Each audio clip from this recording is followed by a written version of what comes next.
హల్లెలూయా హల్లెలూయా. స్తోత్రం స్తోత్రం. సర్వకృపానిధియగు ప్రభువా, సకల ఆశీర్వాదములకు కారణభూతులను మా పరలోక తండ్రి, నీకు వందనాలు, స్తుతులు, స్తోత్రాలు చెల్లిస్తున్నాం.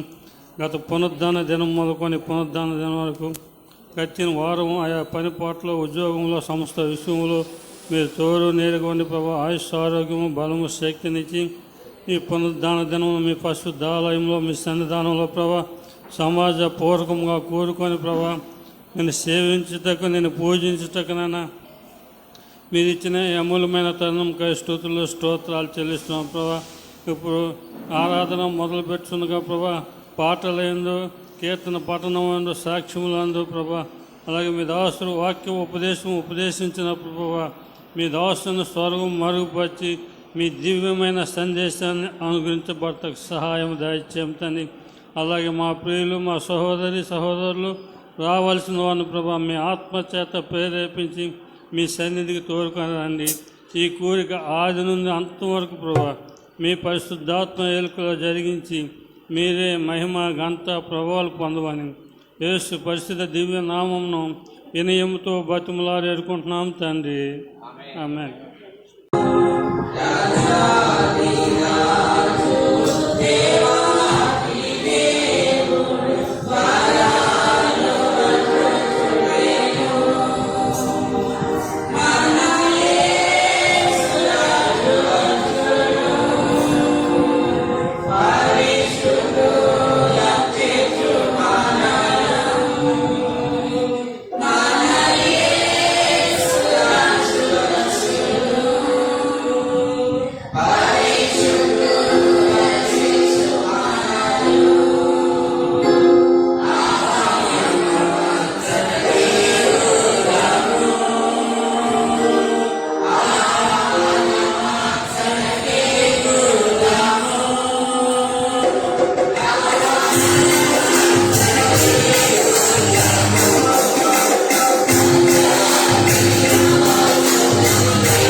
రాసుల రాత్రై త్వరగా వచ్చుచుండే రాసుల రాత్రై త్వరగా వచ్చుచుండే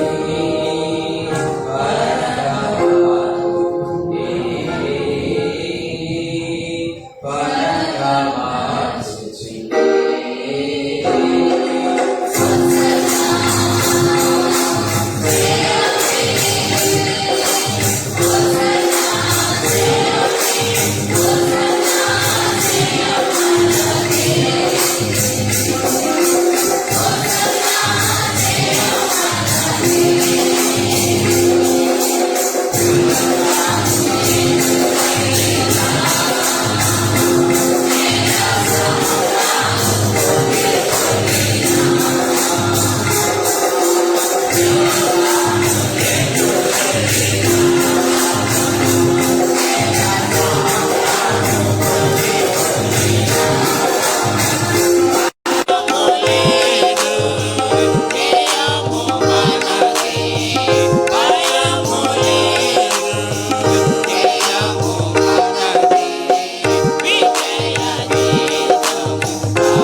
హల్లెలూయా. వచ్చి కీర్తన పాట కోసుకోండి. 621 నెంబర్ పాట పాడుతుంది. 621 నెంబర్ పాట.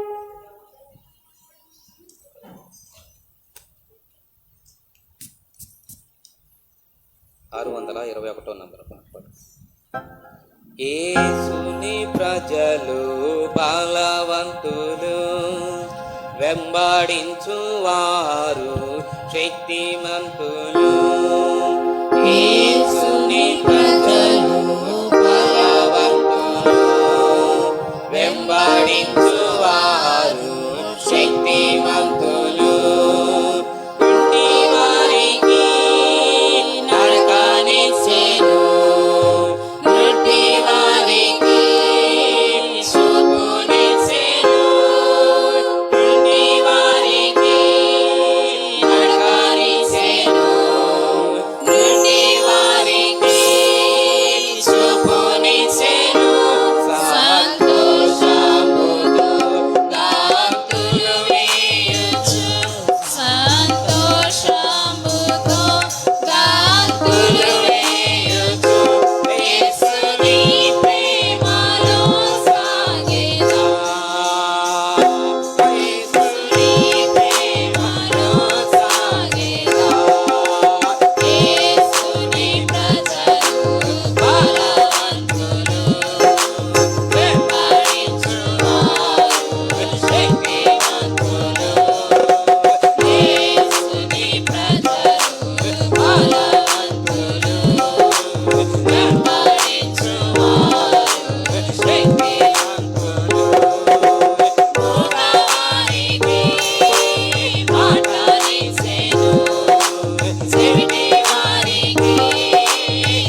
హల్లెలూయా హల్లెలూయా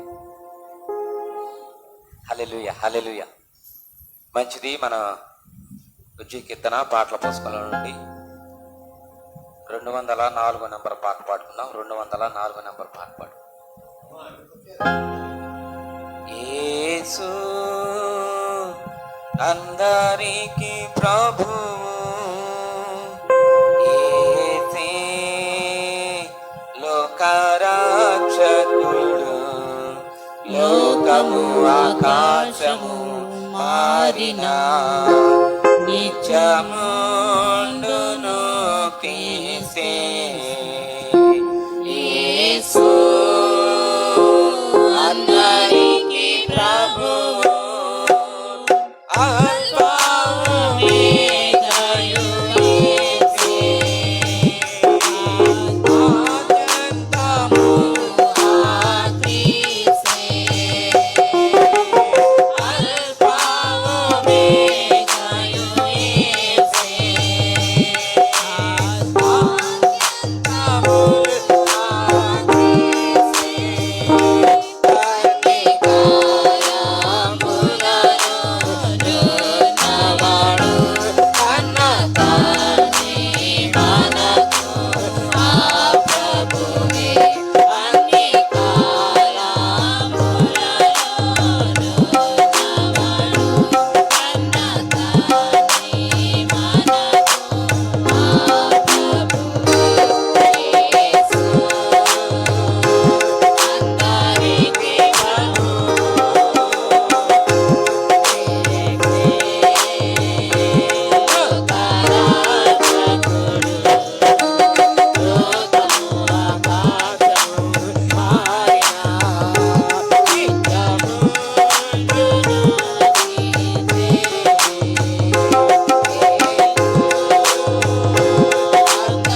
దేవుని ఘననామమునకు స్తోత్రములు.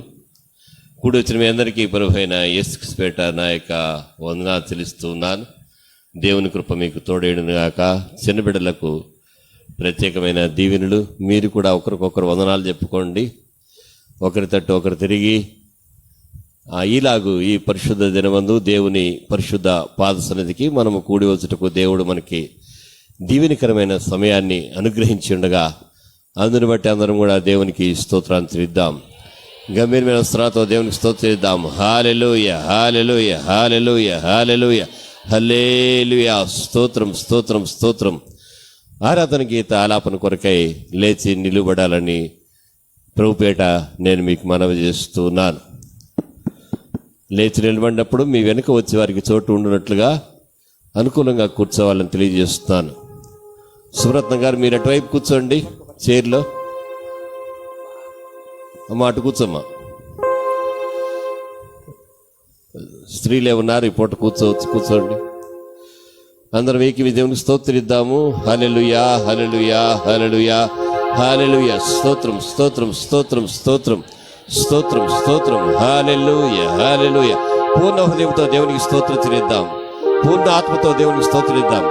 గంభీరమైన స్వరములతో మన ప్రార్థనలు ఆలకింపబడినట్లుగా దేవుని తట్టు తిరిగి దేవునికి స్తోత్రిద్దాం. హల్లెలూయా, హల్లెలూయా, హల్లెలూయా, హల్లెలూయా. महिमा नीके प्रभु, गाता नीके प्रभु, महिमा नीके प्रभु, गाता नीके प्रभु,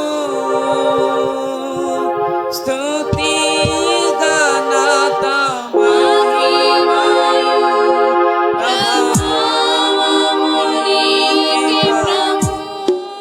स्तुति गाता महिमायु प्रभावमुनि के प्रभु, आराधना आराधना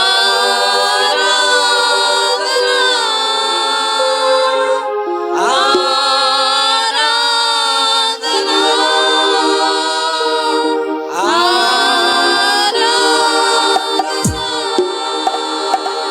प्रिय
ఏర్పరచుకొంటివే. ఆశ్చర్యకరమైన నీ వెలుగులోనికి నన్ను పిలిచి వెలిగించితివే. నీవు నాతిశయములు ధరణి ప్రచురింప ఏర్పరచుకొంటివే.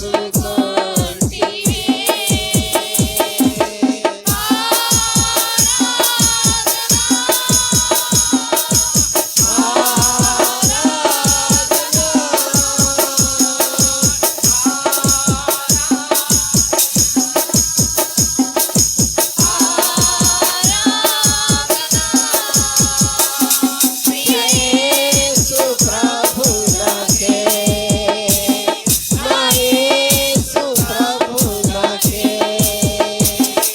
యేసు ప్రభునకే నా యేసు ప్రభునకే మహిమ నీకే ప్రభు ఘనత నీకే ప్రభు మహిమ నీకే ప్రభు చాతులైన నాటక సామోహముగా ఏర్పరచబడిన వంశమై పరిశుద్ధ జనమై సొత్తైన ప్రజగా రాజు చేసితివి. రాజులైన యాజక సామూహముగా ఏర్పరచబడిన వంశమై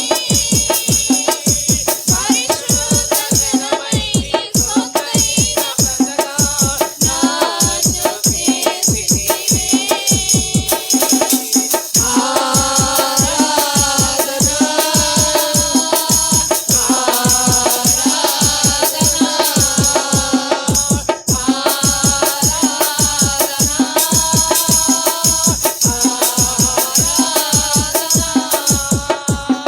యేసు ప్రభునకే నా యేసు ప్రభునకే యేసు ప్రభునకే నా యేసు ప్రభునకే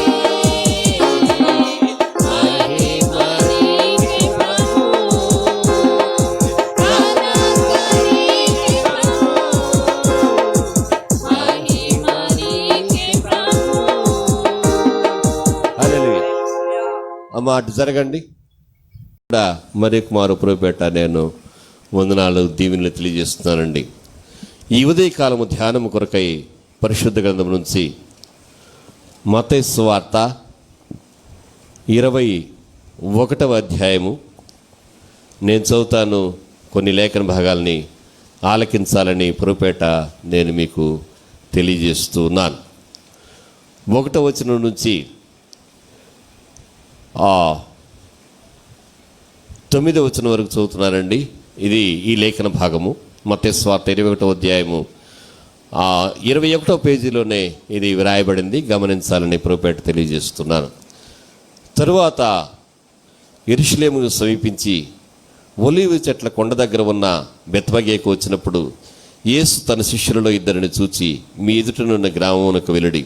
వెళ్ళగానే కట్టబడి ఉన్న ఒక గాడిదయు దానితోనున్న ఒక గాడిద పిల్లి మీకు కనబడును. వాటిని విప్పి నా యొద్దకు తోలుకొని రండి. ఎవడైనాను మీతో ఏమైనా అనియళ్ళ అవి ప్రభువునకు కావలసినవని చెప్పవలను. వెంటనే అతడు వాటిని తోలిపెట్టినని చెప్పి వారిని పంపెను. ప్రవక్త వలన చెప్పబడినది నెరవేరినట్లు ఇది జరిగెను. అదేమనగా, ఇదిగో నీ రాజు సాత్వికుడై గాడిదను భారవాహక పశువు పిల్ల అయిన చిన్న గాడిదను ఎక్కి నీ యొద్దకు వచ్చుచున్నాడు అని సియోను కుమార్తెతో చెప్పుడి అనున్నది. శిష్యులు వెళ్ళి యేసు తమకు ఆజ్ఞాపించిన ప్రకారము చేసి ఆ గాడిదను దాని పిల్లను తోలుకొని వచ్చి వాటి మీద తమ బట్టలు వేయగా ఆయన బట్టల మీద కూర్చుండెను. జనసమూహంలోని అనేకులు తమ బట్టలు దారి పొడుగున పరచిరి.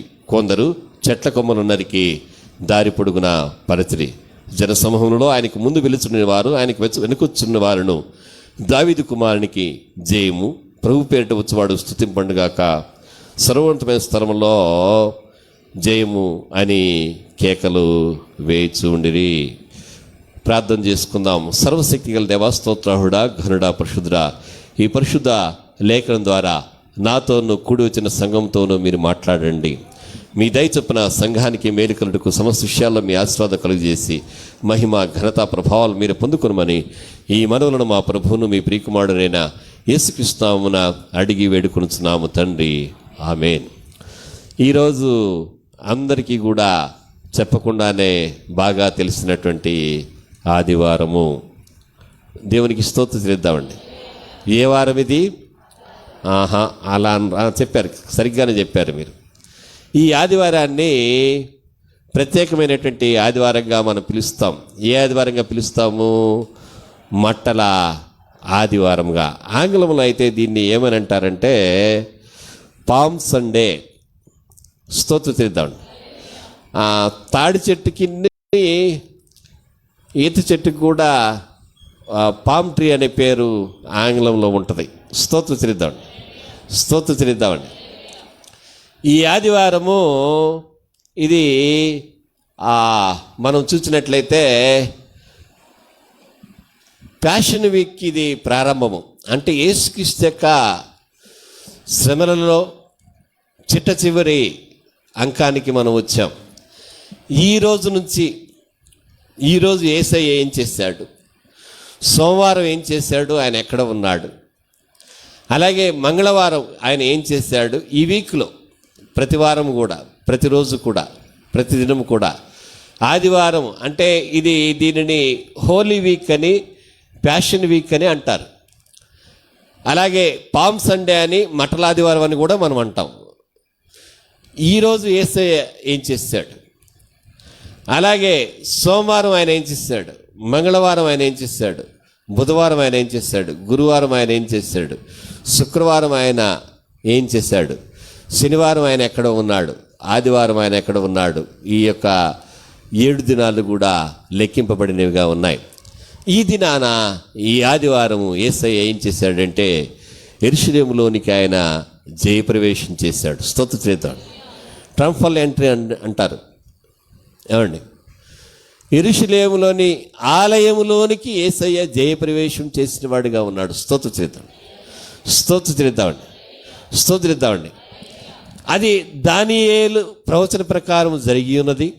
అలాగే ఇప్పుడు మనం చదివినటువంటి లేఖన భాగంలో మత్తయి సువార్త 21వ అధ్యాయంలో 4వ వచనం ఒక మాట సెలవిస్తూ ఉంది. ప్రవక్త వలన చెప్పబడినది నెరవేరినట్లు ఇది జరిగెను. అదేమనగా, ఏది జరిగెను? బేతనీ, బెత్పగే గ్రామములకు మీరు వెళ్ళి అక్కడ ఆ గ్రామంలో కట్టబడినటువంటి గాడిద పిల్లను తోలుకొని రండి. ఎవరైనా కానీ ఇవి ఎందుకని మిమ్మల్ని అడిగితే, ఇవి బోధకునికి కావలసి ఉన్నవని చెప్పుడి. అప్పుడు అతడు, అనగా గాడిద యజమాని, వాటిని విప్పి మీ వెంబడి తోలునని ఆయన వారితో చెప్పగా, ఇక్కడ మనం గ్రహించేది ఏంటంటే యేసయ్య ముందుగా జరగబోయే వాటిని ఆయన తెలియజెప్పేటటువంటి దేవుడు. స్తోత్రిద్దామండి. ఆయన యూదా ఏం చేస్తాడో ఆయనకి తెలుసు. అలాగే బేతనీ, బెత్పగే గ్రామంలో గాడిద యజమాని ఏం చేస్తాడో కూడా ఆయనకి తెలుసు. మనము ఇవాళ ఏం చేశామో, చేస్తున్నామో, రేపు ఏం చేస్తామో కూడా, విశ్వాసంలో నిలిచి ఉండమా, ప్రభువుని హత్తుకుంటామా, తోసివేస్తామా అనేది కూడా ప్రభువు ఎరిగి ఉన్నాడు గనక మనం ఏమని జ్ఞాపకం ఉంచుకోవాలంటే, నాకు గుర్తున్నంత వరకు మార్కు సువార్త 9వ అధ్యాయంలో ఒక బాలుని తండ్రి అడుగుతాడు, ప్రభువా నాకు అవిశ్వాసం ఉండుకున్నట్లుగా సహాయము చేయమని బిగ్గరగా ఏడ్చెను. అంటే మనము ఆయన చెప్పినట్టు చేయలేని పరిస్థితులు వస్తే మనం ఏం చేయాలంటే, విశ్వాసం ఉంచలేని పరిస్థితి మనము వస్తే ఏం చేయాలంటే, బాధ భరించలేక దేవుని త్రోసివేసే పరిస్థితి వస్తే ఏం చేయాలంటే, నేను ఆకలి కొని దొంగిలి దేవుడు ఏడి అని నేను అనకుండా ఉన్నట్లుగా నాకు సమమైనటువంటి స్థితిని నీవు దయచేయని కీర్తనకారుడు కోరిన రీతిగా నాకు అపనమ్మకం ఉండకుండా, నేను భ్రష్టుడిని కాకున్నట్లుగా, అపవిత్రుడిని కాకున్నట్లుగా నాకు సహాయం చేయమని దేవుణ్ణి అడగాలి. ఎలా అడగాలి? బిగ్గరగా ఏడ్చి. స్తోత్రిద్దాండి. ఎంతమంది ఏడ్చారండి? ఏడుస్తున్నామా, ఏడ్పిస్తున్నామా? అయ్యండి మా వందనాలు. ఏడుస్తున్నామా, ఏడ్పిస్తున్నామా? సియోను కుమార్తెలారా చెప్పండి, రోదనము చేయుడి. ఇర్మియా అంటాడు, మీ పిల్లలకి ఏం చెప్పాలంట? రోదనము చేయు విద్య, అంగలార్పు విద్యను మీరు నేర్పుడి. స్తోత్రిద్దాండి. యేసయ్యని హింసించి, యేసయ్యని దూషించి ఆయన ఒకవేళ ఏడుస్తాడేమో అని అనుకున్నారేమో, కానీ ఆయన దేవుని కుమారుడు గనుక, ఆయన మానవ రూపంలో ఉన్నప్పటికి కూడా, శోధన కలిగినప్పటికి కూడా ఆయన తండ్రి అయిన దేవుని చేతిని విడిచిపెట్టలేదు గనుక ఆయన శాంత గంభీరంగా ఏమన్నాడంటే, తండ్రి వీరేమి చేస్తున్నారో వీరు ఎదురు గనుక వీరిని క్షమించుము. మనము అలాగే ఉండాలండి. చాలా బాధలు మీదకు వచ్చినప్పుడు మనం ఏం చేయాలంటే వాటిని తట్టుకోగలిగిన వారిగా మనం ఉండాలి. తట్టుకోలేనప్పుడు ఏం చేయాలంటే ఎలుగెత్తి దేవుని తట్టు తిరిగి నాకు సహాయము చేయమనాలి. ఇంకా ఎవరైనా దీనస్థితిలో ఉంటే ఏం చేయాలంటే, యేసయ్య ఆమె ఏడ్చుటయు, ఏమండి తీయండి ఎక్కడుందో, ఈ మాట వినగానే మీరు తీసేయాలి. యోహాను సువార్త 11వ అధ్యాయము దయచేసి చూడండి. చూడాలి 33వ వచనము. ఆమె ఏడ్చుటయు, మరి ఏడ్చుట, మాతో సందేహించుట, ఆమెతో కూడా వచ్చిన యూదులు ఏడ్చుటయు, యేసు చూచి కలవరపడి ఆత్మలో మూలుగుచు అతనిని ఎక్కడ ఉంచుతాడని వారిని అడుగగా, వారు ప్రభువా వచ్చి చూడుమని ఆయనతో చెప్పిరి. యేసు కన్నీళ్లు విడిచెను. స్తోత్రిద్దాం. మన బలహీనతను బట్టి, మన అవిశ్వాసాన్ని బట్టి, మన నిస్సహాయ స్థితిని బట్టి యేసయ్య మన నిమిత్తమై కన్నీరు విడిచేవాడిగా ఉన్నాడు. స్తోత్రిద్దాం. సంఘానికి ఇది ప్రస్తావన తీసి నేను చెప్తూ ఉన్నా, మనం ఎవ్వరికి కన్నీటికి కారణం కాకూడదు, కానీ కన్నీరు తుడిచే వారంగా మనం ఉండాలి. స్తోత్రిద్దాం. అందరూ అలా ఉండాలండి. కన్నీరు విడవండి, కానీ ప్రార్థనలో విడవండి. చేతగాని వాళ్ళలాగా ఆడవకూడదు. ఎదుటి వాళ్ళు ఏమీ చేయలేక ఏడ్చే వాళ్ళలాగా వాళ్ళని దుఃఖంలోకి నెట్టకూడదు. స్తోత్రిద్దామండి. యేసయ్య సమస్తం ఎరిగినటువంటి వాడు. గాడిద స్థితి ఆయన ఎరిగి ఉన్నాడు, మన స్థితి కూడా ఆయన ఎరిగి ఉన్నాడు. ఇక్కడ ఈ ఉదయకాలం నేను ప్రస్తావనకు యేసయ్య జయప్రవేశాన్ని గురించి మాత్రమే నేను తీసుకుంటూ ఉన్నా.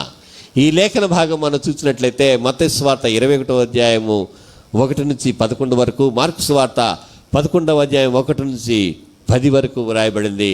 లూకా సువార్త 19వ అధ్యాయము 29వ వచనం మొదలుకొని 38 వరకు, అలాగే యోహాను సువార్తలో 12వ అధ్యాయము 12 నుంచి 15 వరకు, 4 సువార్తలలో కూడా ఈ లేఖనం అండి వ్రాయబడింది. ఏ లేఖనము? యేసుక్రీస్తు యొక్క యెరూషలేములోనికి జయప్రవేశమును గూర్చినటువంటి లేఖనం. స్తోత్రిద్దాం. ఇక్కడ ఒక మాట అడుగుతా. ఈ జయప్రవేశాన్ని గూర్చి 3 ప్రవక్తలు తెలియజెప్పారు. లేక జయప్రవేశం, ఒక ప్రవక్త ఏమో ఆయన ఎలా వస్తాడో చెప్పాడు. ఆ ప్రవక్త పేరేంటంటే జకర్యా. స్తోత్రిద్దాం. ఆయన ఎలా వస్తాడో, సియోను కుమారి, చెప్పండి ఎవరైనా కానీ చూడకుండా మాటలు, 9వ అధ్యాయం 9వ వచనం.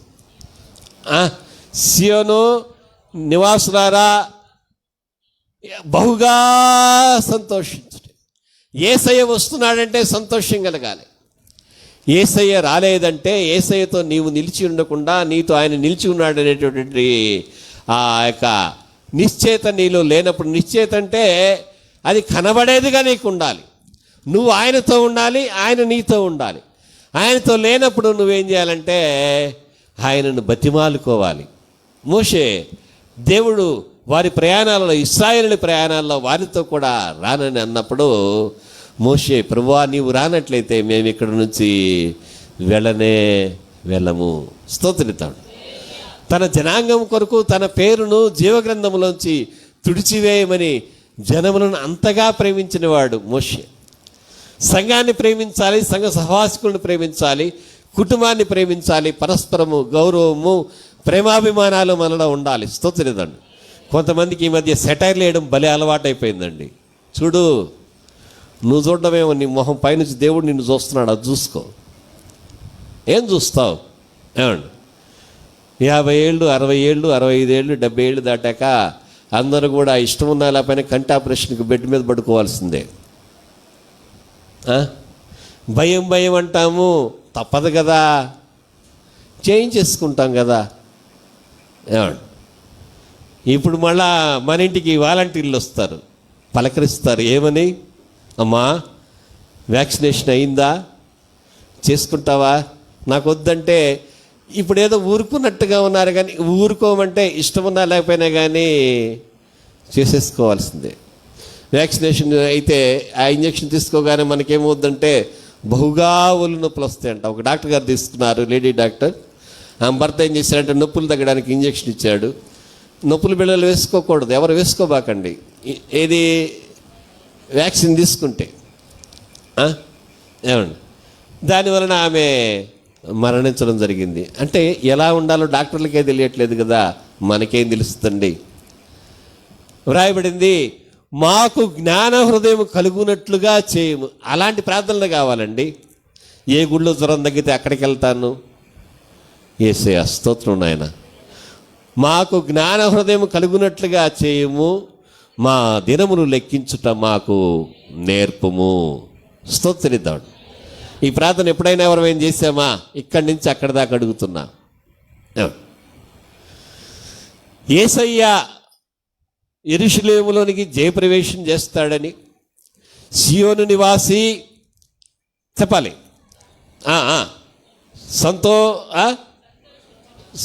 సియోను నివాసులారా బహుగా సంతోషించుడి, ఇదిగో నీ రాజు. ఏమండి, నీ రాజు నీతిపరుడై. స్తోత్రిద్దాడు. పెద్దగా చదవండి అది మైక్లో. ఎక్కడుంది ఇది? జకర్యా గ్రంథము 9వ అధ్యాయము. ఎలా జరిగిందంటే ఆయన యెరూషలేముకు రావడానికి ప్రవక్త వలన చెప్పబడినది నెరవేరునట్లు ఇది జరిగిన. యేసయ్య యొక్క రాకడను గురించి, ఆయన పుట్టడంను గురించి, ఆయన ఏ ఊరిలో ఏ రోజు ఎక్కడికి ఉంటాడో స్తోత్రిద్దాండి. ఉదాహరణకు యేసయ్య గలిలయలోని నజరేతు అనే ఊరిలో ఉన్నాడు, అందును గురించి యెషయా ప్రవచించాడని మత్తయి సువార్త 4వ అధ్యాయంలో మనం చూస్తాం. ప్రవక్త అయినటువంటి యెషయా వలన చెప్పబడింది నెరవేరినట్లు ఇది జరిగెను. ఏమని? చీకటిలో ఉన్నవారు, మరణ ఛాయలో ఉన్నవారు గొప్ప వెలుగును చూచిరి. అంటే ప్రవక్త ఏం చెప్తున్నాడంటే, ఆయన వస్తే, ఆయన మన మధ్య ఉంటే మనం వెలుగును చూస్తాము. సియోను నివాసుల వలె బిగ్గరగా ఉత్సహించి ఆనందధ్వని చేస్తాం. ఈ ఆనందధ్వని ఏమని చేశారు? యేసయ్య యెరూషలేమునికి వచ్చినప్పుడు అక్కడ ఉన్నటువంటి చిన్నపిల్లలు కానీ, అక్కడ ఉన్నటువంటి శిష్యులు కానీ, శిష్యులు ఎలాగైతే ఆయన వస్తూ ఉంటే ఏం చేశారు? తమ యొక్క వస్త్రములను దారి పొడుగునా పరిచిరి. గౌరవ సూచకంగా రాజులు వస్తే అలా చేసేవాళ్ళు. యేసయ్య రాజుగా వస్తున్నాడు, యేసు రాజుగా వచ్చుతున్నాడు, భూలోకమంతా తెలుసుకుంటారు. మత్తయి చెప్తున్నాడు, ఆయన గొప్ప ఉద్యోగస్తుడు అయినా కానీ ప్రవక్తల లేఖనములను, ఆ లేఖనముల నెరవేర్పు కాలమును ఆయన ఎరిగినవాడిగా ఉన్నాడు. నమ్మి దేవునికి స్తోత్రిద్దామండి. మనం రోజు బైబిల్ చదువుతాము. మనం లెక్కేస్తే మత్తయ్య గారి కంటే కూడా గొప్ప ప్రసంగికుల ప్రసంగాలు మనం విన్నాం. వాళ్ళు మనల్ని పట్టుకున్నారు, నెట్టారు, టచ్ అన్నారు, అన్నీ అయిపోయినాయి.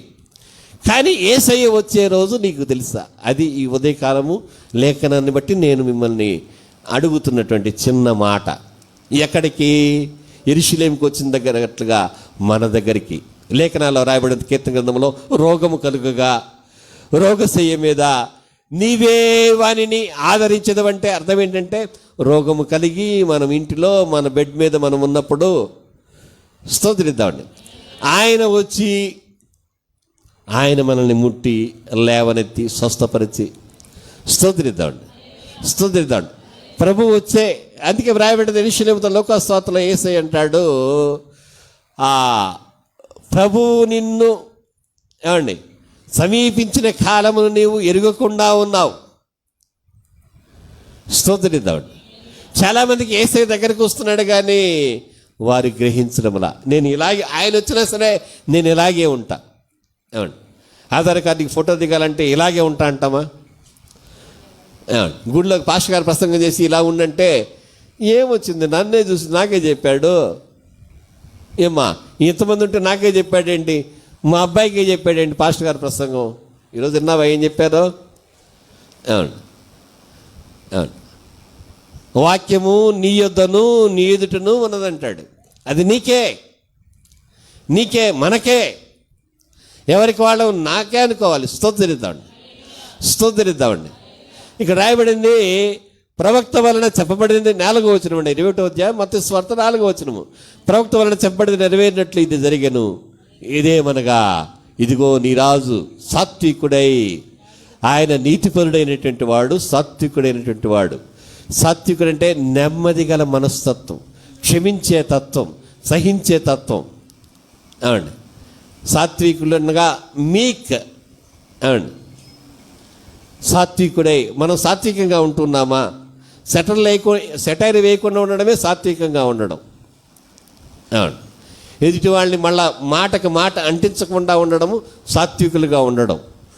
పొలలు పెట్టకుండా ఉండడము, గొడవలు పెట్టకుండా ఉండడము సాత్వికుల యొక్క గుణలక్షణము, గుణ విశేషము.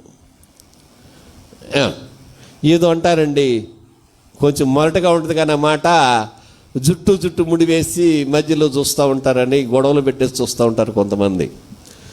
క్రైస్తవులు ఏం చేయాలి? క్షమించాలి, సాత్వికులుగా ఉండాలి. సాత్వికులు ధన్యులు, వారు భూలోకమును స్వతంత్రించుకొందురు. Blessed are the meek for they shall inherit the earth. స్తోత్రిద్దామండి. నీ రాజు నీతిపరుడై, సాత్వికుడై, ఏమండి గాడిదను భారవాహక పశువు అయినటువంటి చిన్న గాడిదనెక్కి నీ యొద్దకు వచ్చుచున్నాడని సియోను కుమారుతో చెప్పుడి. యేసయ్య రావడానికి ముందు జకరియా 400 ఏళ్ల క్రితం ఈ ప్రవచనాన్ని ఆయన చెప్పిన వాడిగా ఉన్నాడు. ఎంత ముందుగానో. ఇక్కడ ఒక మాట అడుగుతారండి, ఇప్పుడు ప్రసంగం అంతా ఇదే. ఇందాక నేను మీకు ఒక మాట జ్ఞాపకం చేశా, రోగము కలుగుగా రోగశయ్య మీద నీవే వారిని ఆదరించదవు. డాక్టర్స్ కూడా జబ్బులు వస్తాయబ్బా. 400 ఏళ్ల క్రితం యేసయ్య యెరూషలేములోకి జయప్రవేశం చేస్తాడని దానియేలు చెప్పాడు, అలాగే జకరియా కూడా చెప్పాడు. మన దగ్గరికి కూడా ఆయన వస్తాడని బైబిల్లో చెప్పబడింది. అయ్యా ప్రభువా, నీ విషయమే వ్రాయబడిన మాట చొప్పున ఎలాగైతే యెరూషలేములో జయప్రవేశం చేశావో నా దగ్గరికి రా ప్రభువా. స్తోత్రిద్దాం. ఏదో కీర్తనలో ఉంటుందండి, మీకు బాగా తెలుసు, నాకు ఈ ఒక్క వాక్యం వచ్చు, అందుకే దాన్నే చెప్తూ ఉన్నాను. ఆ కీర్తనలో ఏమైనా ఉంటుందంటే, దయచేసి నేను చెప్పకముందే చూడండి, ఆ మాట కూడా చెప్తా.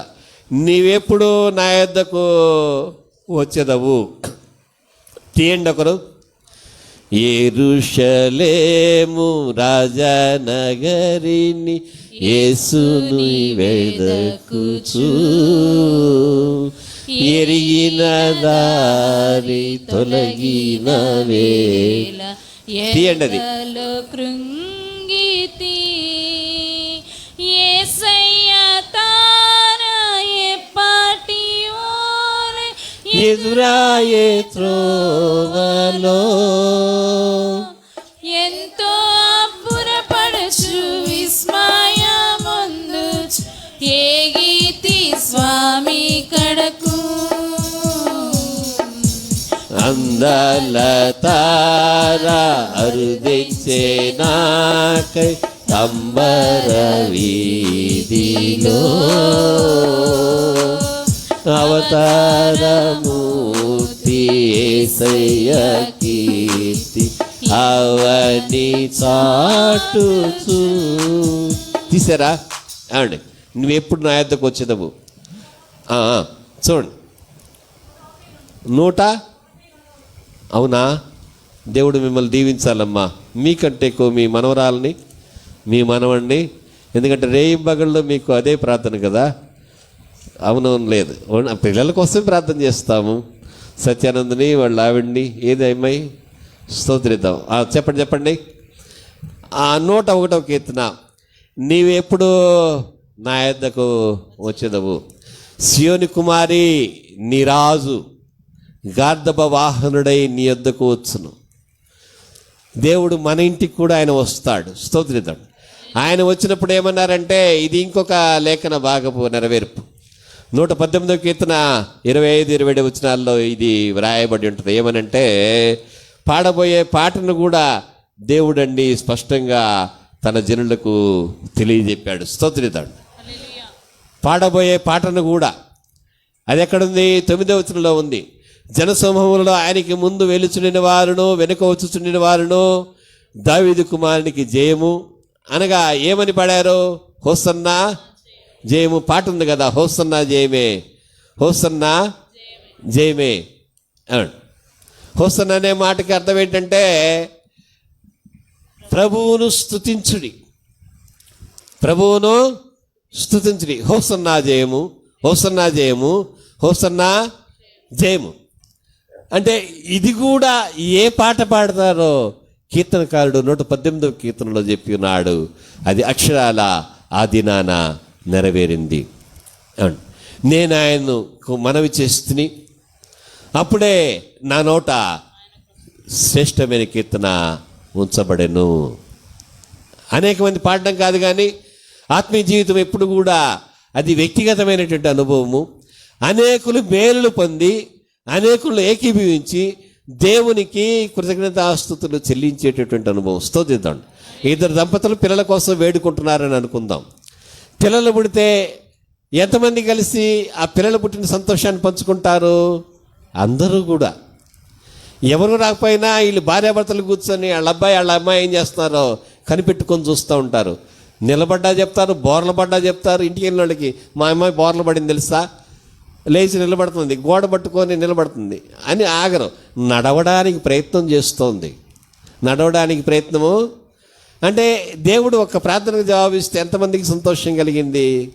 లేఖనాల్లో రాయబడింది, ఒక పాపి మారు మనసు పొంది రక్షణ పొందితే పరలోకమందలి దేవదూతలు మిమ్మల్ని బట్టి, నన్ను బట్టి, మనల్ని బట్టి అక్కడ పరలోకంలో సంతోషం కలుగుద్దని యేసయ్య తెలియజెప్పిన వాడుగా ఉన్నాడు. సియోను కుమారి సంతోషించమని చెప్పడం మాత్రమే కాక, సియోను నివాసులారా సంతోషించమని చెప్పడం మాత్రమే కాక, పరలోకమందలి దేవదూతలను దేవుడు చెప్తున్నాడంటే మన విషయమై ఆయన సంతోషించమని చెప్తున్నాడు. తప్పిపోయిన కుమారుడు తన గృహానికి తిరిగి వచ్చినప్పుడు తండ్రి అతన్ని క్షమించి ఎంట చేర్చుకొని ఏమంటాడంటే, నాతో కలిసి సంతోషించండి, ఈ నా కుమారుడు తప్పిపోయి దొరికాడు, చనిపోయి బ్రతికాడు. ఒక్కసారి చదవండి లూకాసు వార్త 15వ అధ్యాయము. అందులో ఎన్ని ఉంటాయంటే 3 ఉపమానాలు ఉంటాయి. మొదటి ఉపమానం ఏంటి? తప్పిపోయినటువంటి గొర్రెను గూర్చిన ఉపమానం. రెండవది ఏంటంటే ఒక స్త్రీ పోగొట్టుకున్నటువంటి 10 వెండి నాణేలను కూర్చున్నటువంటి ఉపమానం. మూడవది ఏంటంటే తప్పిపోయిన కుమారుని యొక్క వృత్తాంతము. యేసయ్య ఎందుకని ఆయన ఇక్కడికి వస్తున్నాడంటే, ఆయన దేవుని ఎదుటి నుంచి తప్పిపోయినటువంటి మనందరినీ కూడా ఆయన సమకూర్చడానికి, మనందరి నిమిత్తమే ఆయన బలి అర్పణగా అర్పించబడ్డానికి, అలాగే ప్రజల్ని ఏలేటటువంటి పాలకులు, అప్పుడు రోమ పాలకులు, వారు ఏం చేస్తున్నారంటే ప్రజలని అధికారంతో వారు పాలిస్తూ ఉన్నారు. కానీ దేవునికి స్తోత్రం, ఆ రాజ్యం అలా చేస్తుంది.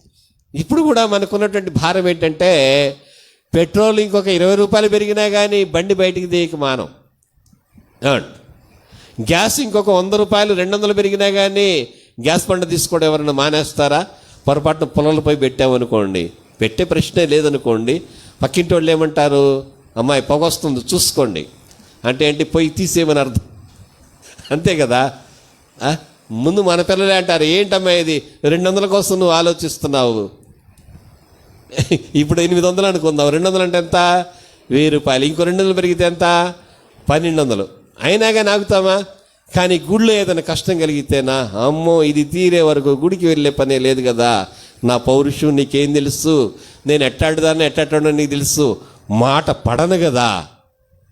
కొట్టోడేమంటాడు, దీని రేట్ ఎంత ఉంది ఏంటంటే, ఇష్టమైతే కొనండి లేకపోతే లేదు, మీరు ఒక్కరైనా ఏంటి నాకు అంటాడు. ఇదివరకు షాపులో ఏం చేసేవాళ్ళంటే గాంధీ గారు నేర్పాడు, కస్టమర్ అంట దేవుడు అంట, అది మర్చిపోయారు.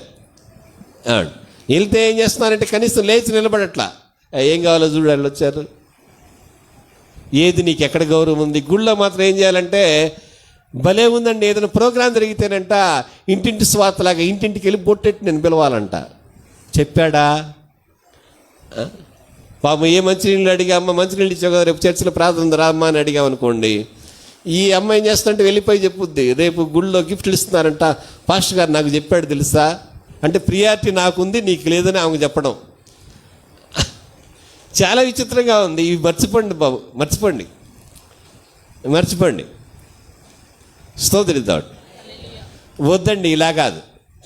ఆయన వచ్చాడా లేదా? ఆయన వస్తే అంధకార శక్తులు అక్కడ నిలువబడవు. ఆయన సంఘంతో ఉన్నాడు కనుకనే, సంఘానికి ఆయన పునాదిగా ఉన్నాడు కనుకనే, ఈ పునాది మీద, ఈ బండ మీద ఆయన మనల్ని కట్టాడు కనుకనే పాతాళలోక ద్వారములు దాని ఎదుట నిలవకుండా అన్నీ కూడా దూరం అయిపోయి ప్రభువు మనకి దగ్గరగా వస్తూ ఉన్నాడు. స్తోత్రిద్దాం. ఆయన ఆత్మను మనం పొందుకుంటూ ఉన్నాం.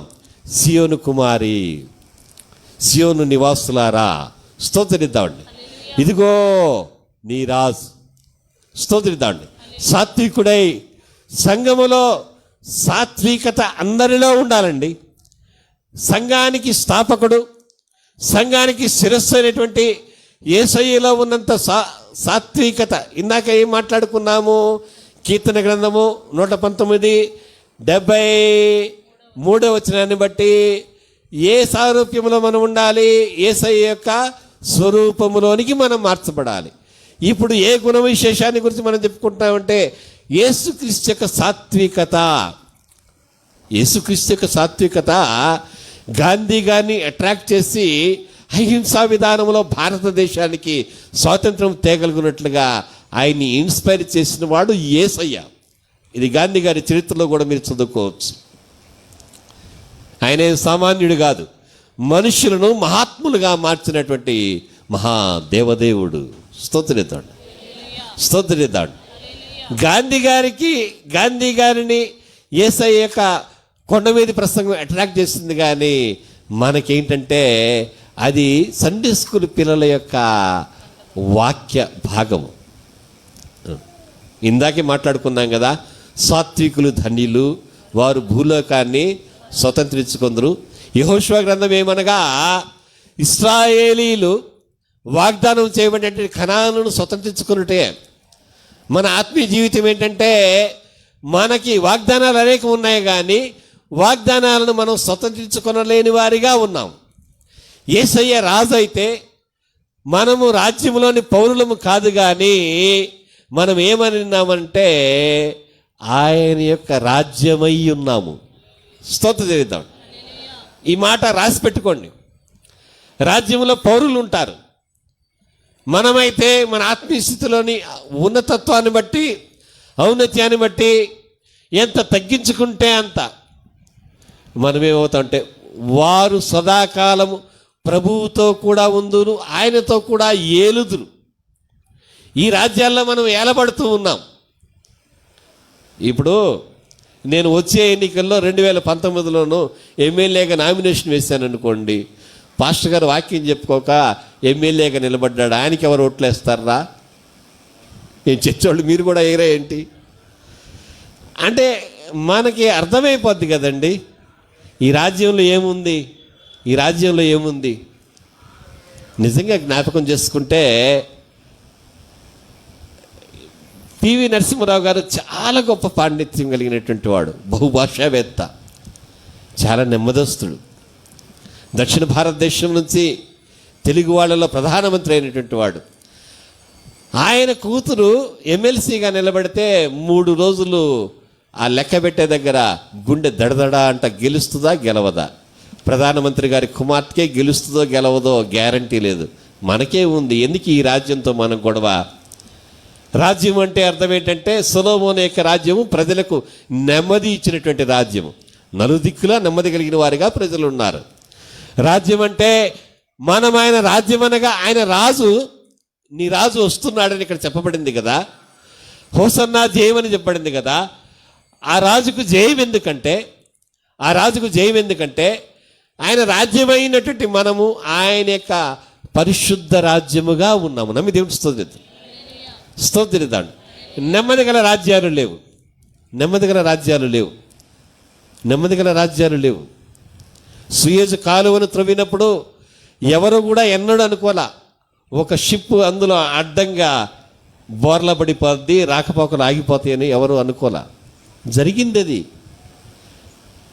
ఇంకొక 20 రోజులు కనుక ఆ షిప్ తీయబడకపోతే మనకు పెట్రోల్ ధరలు ఆకాశానికి ఎగిరిపోతాయి. పెట్రోల్ మనకి రావడం తగ్గిపోద్ది, చుట్టూ తిరిగి రావాలి. అప్పుడు పెట్రోల్ రేట్ ఇంకా పెరుగుద్ది. ఒకదానికి ఈ దిన గ్లోబలైజేషన్ అయింది కదా, చాలా లింకులు ఉన్నాయి. లైఫ్లో కూడా ఎప్పుడు ఏది వచ్చి పడుతుందో తెలియదు, కానీ నెమ్మది గల రాజ్యముగా, పరిశుద్ధమైనటువంటి రాజ్యముగా, మెట్టుకు ఆయన రాజ్యంగా మనం ఉండాలంటే రాజు అయినటువంటి ఆయన స్తోత్రిద్దాడు. ఒక విషయం నేను మీకు జ్ఞాపకం చేస్తా, మీరు ఎరిగి ఉన్నదే. అదేమనగా రాజ్యములో ప్రధానమంత్రి కనుక మరణిస్తే వెంటనే ఏం చేస్తారంటే అపధర్మ ప్రధానమంత్రిని పెడతారు. ఇంత దుఃఖంలో ఉన్నాం, ఇప్పుడు ప్రధానమంత్రి గురించి ఏం ఆలోచిస్తాం అనుకోరు, ఇమీడియట్గా పెట్టేస్తారు. అంటే ఏంటి? రాజ్యం అనేది రాజు లేకుండా ఉండకూడదు. మరి మనకు నాథుడు ఎవరు? మనకు ప్రభువు ఎవరు? ఆత్మీయ జీవితంలో ఆయనే. ఒక కనుచీకటి వేళ అంతగా ఏమీ దూరాన ఉన్నవేమీ కూడా కనబడ్డంలా. యోహాను సువార్త 21వ అధ్యాయంలో శిష్యులందరూ కూడా అప్పటిదాకా చాలా ప్రయాసపడి ఏమీ దొరకక ఉంటే యేసయ్య ఒడ్డున ఉన్నాడు. ఎవరో అనుకుంటున్నారు అందరూ, కానీ సముద్రం మీద నుంచి ఆవలి ఒడ్డుకు యేసయ్య నిలిచిన వైపుకు తన దృష్టిని మరల్చి ప్రభువు ప్రేమించిన శిష్యుడైన యోహాను ఏమంటా అంటే, ఆయన ప్రభువు సుమి. పేతురు వెంటనే నీళ్ళలో దుక్కి గబగబా వెళ్ళిపోయి ఆయన పాదాల మీద పడతాడు, స్తోత్రిద్దాడు.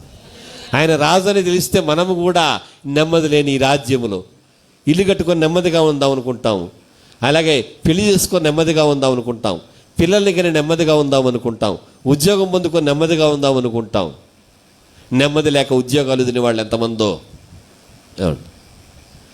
బస్సు ఎక్కాక, ట్రైన్ ఎక్కాక ఏమండి సీట్ అనుకూలంగా లేకపోతే ఎప్పుడు ఊరు వస్తుందా దిగిపోదాం అనుకునే వాళ్ళు ఎంతమందో.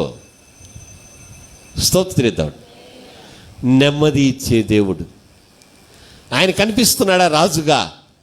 వారందరికీ కూడా ఆయన రాజుగా కనిపించినప్పుడు వాళ్ళు ఏం చేశారంటే తమ వస్త్రములన్నీ కూడానంట దారి పొడుగునా పరిచారు. అంతకంటే ముందు వారు సిద్ధపడి ఏం చేశారంటే ఆ యొక్క ఖర్జూరపు మట్టలు తీసుకుని వచ్చి, అవి జయసూచకమైనటువంటివి. మామూలుగా ఈ చర్చెస్లో ఏం చేస్తారంటే లూథరన్స్ కానీ ఇంకా సిఎస్ఏ కానీ వీళ్ళు కొంతమంది ఈ మట్టలాదివారం నాడు ఏవైతే మట్టలు పెట్టుకొని హోసన్నా జయమని పాడుకుంటూ ఆ వీధులన్నీ తిరిగి వస్తారో ఆ మట్టలు దాచి సంవత్సరం తర్వాత వాటిని కాల్చి భస్మంపు ద్వారా నాడు ఏం చేస్తారంటే ఆ బూడి తీసి నుదుటి పెట్టుకుంటారు. అంటే సంవత్సరం పాటు అటు జాగ్రత్త చేస్తారనమాట. అంత భయభక్తులతో వీరు మట్టలాదివారాన్ని విషయంలో జాగ్రత్త చేసుకుంటారు. స్తోత్రిద్దామండి. మనము ప్రతిదీ కూడా ఆయన జయప్రవేశమును గూర్చి మట్టలాదివారి విషయము నేను జ్ఞాపకం చేస్తూ ప్రధానంగా ఏం చెప్తానంటే ఆయన మీదే దృష్టి ఉండాలి. స్తోత్రిద్దాం. ఇప్పుడు ఎమ్మెల్యే గారు వస్తే ఆయన మీదే మన దృష్టి ఉంటుంది. ఆయన ఎవరినైనా పిలిస్తే వాళ్ళని కూడా పైకి పిలుస్తాం. ఆయన ఎవరినైనా పిలిస్తే మనం వాళ్ళని కూడా పైకి పిలుస్తాం. ఆయనే కేంద్రంగా ఉంటాడు.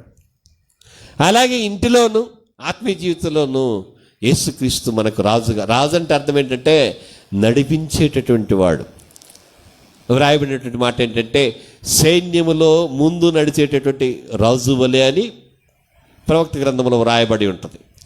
అంటే ఆయన ముందున్నాడంటే శత్రువుని ఆయనే ముందు ఎదుర్కొంటాడు. స్తోత్రిద్దాడు. వారు ముందుగా ఏం చేశారంటే ఆ ఖర్జూర మట్టలు తీసుకుని వచ్చి వాటిని పరిచి వాటి మీద తమ వస్త్రాలు పరిచి శిష్యులుగాక ఆ 7వ వచనంలో నుండి ఆ గాడిదను దాని పిల్లను తోలుకుని వచ్చి వాటి మీద తమ బట్టలు వేయగా ఆయన బట్టల మీద కూర్చుండెను. జనసమూహములోను అనేకులు తమ బట్టల దారి పొడుగునా పరిచిరి, కొందరు చెట్ల కొమ్మలు నరికి దారి పొడుగునా పరిచిరి. అంటే శిష్యులు మాత్రమే కాదు, అనేకులు యేసయ్యని రాజుగా కీర్తించే వాళ్ళు అనేకులు ఉన్నారు. అంతమంది కీర్తిస్తుంటే మనం కీర్తించకుండా ఏదన్నా మేలు జరిగితే చూద్దాములే అన్నట్టుగా దయదలిస్తే ఎలాగండి? చేస్తున్నామా? వారి వలె చేస్తున్నామా? ప్రార్థించేటటువంటి ప్రవక్తలను గురించి మనం చూస్తే, లేక ప్రజలను లేనటువంటి వాడైన దావీదుని గురించి మనం చూస్తే, దేవుని ప్రజలకు కష్టం కలిగినప్పుడు వారు ఏం చేశారంటే తమ బట్టలు చించుకొని ఎలుగెత్తి దేవుని వైపు తిరిగి వారండి ఏడ్చి ఉపవాసం ఉండి బూడిదలో కూర్చుండి ప్రార్థించిన వారిగా ప్రవక్తలో పితరులు ఉన్నారు. స్తోత్రం. ఆత్మీయ జీవితంలో అనుసరించవలసినటువంటి ఇక మాదిరి ఇది. దానిని ప్రవక్తలు పితరులు మనకు నేర్పినటువంటి వారిగా ఉన్నారు. ప్రభువు సహితము నేర్పిన వాడిగా ఉన్నాడు. దేవునికి స్తోత్రిద్దాం. అనేకులు తమ వస్త్రములను దారి పొడుగునా పరిచిరి. దేవుడు మన దగ్గరికి రావాలి కానీ దారి పొడుగునా మనకి స్తుతి ఉంటుందా? యాత్ర కీర్తనలు ఉన్నాయి. యాత్ర కీర్తనల యొక్క విశేషత ఏంటంటే, ఇశ్రాయేలీలు పండుగలకు దేవుని సన్నిధికి వెళ్ళేటప్పుడు వారు ఏం చేసేవారంటే ఆ కీర్తనలు పాడుకుంటూ స్తోత్రం చేద్దాం. మరియా, నేను ముగిస్తూ ఉన్నా, మరియా తాను వినినటువంటి దేవుని మాటలు తన మీద నెరవేరిన తర్వాత యేసయ్య పుట్టాక కూడా ఏదైతే మాట ఆమెకు సెలవీయబడిందో దానిని ఆమె హృదయంలో భద్రం చేసుకుంది. శిష్యులు ఒక పని చేస్తే అదే మాదిరిని ప్రభువును కనపరచడానికి వారు కూడా కొమ్మలు నరికి దారి వెంబడి పరిచి, వారు కూడా ఎంతమంది? అనేకులు అని రాయబడింది 8వ వచనంలో. తమ వస్త్రములను పరిచి ప్రభువును ఘనపరిచారు. అలాగే చేతులతో వస్త్రాలని పరవడం మాత్రమే కాకుండా పెదవులతో ఏమన్నారంటే వాళ్ళు హోసన్నా జయము. ఏమన్నారు వారు? హోసన్నా. ఇప్పుడు కానికి పాట పాడండి, హోసన్నా జయమన్నారే. అంటే చేతులతో పని చేశారు ప్రభువుని కనపరిచే పని, పెదవులతో కూడా ప్రభువు నుండి వారు ఘనపరిచిన వారిగా ఉన్నారు. నీ పూర్ణ హృదయంతోనూ నీ పూర్ణ ఆత్మతోనూ స్తుతిద్దాం. భక్తుడు అంటాడు, నా పెదవులు నీ స్తుతిని ప్రచురపరచును గాక. పెదవులతో ప్రభువును మనం స్తుతించాలి, ఘనపరచాలి. ఆ రాజు ఎందుకని వస్తున్నాడు? మనలను ఆయనకు రాజ్యముగా చేయడానికి. ఎట్టి రాజ్యముగా? నెమ్మది కలిగిన రాజ్యం. ఎట్టి రాజ్యముగా? పరిశుద్ధ రాజ్యముగా. ఎట్టి రాజ్యముగా అంటే ఆయనకు స్వాస్థ్యముగా ఉండే రాజ్యముగా. కాబట్టి ఆయనను రాజుగా కనపరుద్దాము. అట్టి కృప దేవుడు మనకు అనుగ్రహించి ఆశీర్వదించి మనల్ని వర్ధిల్ల చేయనుగాక. పాట పాడుతుండగా సిద్ధపరిచిన కానుకలను దేవునికి సమర్పించాలని ప్రభుపేట నేను మీకు తెలియజేస్తున్నాను. ఒకరోజు క్రింద తీసుకెళ్ళి సాగర్ గారికి ఇవ్వండి. పాట పాడదాము నాయన. ఈ పాటకి ప్రారంభించాలి పాట. యేసురాజు రాజుల రాజై త్వరగా వచ్చుచుండే, యేసురాజు రాజుల రాజై